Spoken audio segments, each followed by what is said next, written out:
Hi everyone, this is from CBS academy. நம்ம இப்போ 9ஆம் தேதி தினமணி நியூஸ் பேப்பரில் இருக்கக்கூடிய கரண்ட் அஃபேர்ஸ் பார்க்கலாம். ஸோ ஃபஸ்ட்டு பார்த்தீங்கன்னா, இந்தோனேஷியாவில் பிரம்பானன் கோவிலை புனரமைக்கும் திட்டம். ஸோ இந்தியா மற்றும் இந்தோனேஷியா இடையிலே பார்த்தீங்க அப்படின்னா, இந்தோனேஷியாவில் இருக்கக்கூடிய அந்த பிரம்பானன் கோயிலை புனரமைக்கும் திட்டம் அதற்கான திட்டம் வகுக்கப்பட்டுள்ளது. ஸோ இந்த கோவில் பார்த்தீங்க அப்படின்னா, இந்தோனேஷியாவில் இருக்கக்கூடிய பெரிய ஹிந்து கோயில், சிறப்புக்குரிய கோயில். அதே மாதிரி இந்த கோவில் பார்த்தீங்க அப்படின்னா யுனைடெட் நேஷனில் இருக்கக்கூடிய யுனெஸ்கோவின் உலக பாரம்பரிய சின்னங்களில் ஒன்றாகவும் இருக்கு.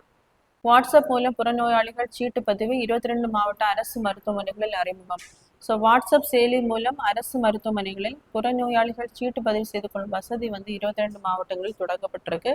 ஸோ இதற்காக ஒரு நம்பர் கொடுத்துருக்காங்க. இதில் நலம் ஏஏ என்னும் வாட்ஸ்அப் சாட்பாட் இருக்கு. இதில் ஏஏ என்ற குறுஞ்செய்தி அனுப்பினால் போதும். இதில் ஒரு கடவுச்சொல் வரும். அதை பயன்படுத்தி பார்த்தீங்க அப்படின்னா அந்த புறநோயாளிகள் சீட்டு, மருந்து சீட்டு, பரிசோதனை அறிக்கை, சுகாதார அட்டை மற்றும் பெற்றுக்கொள்ளலாம். இது தவிர இதில் பார்த்தீங்க அப்படின்னா ஒரு கியூஆர் கோட் வசதியும் கொடுக்கப்பட்டிருக்கு.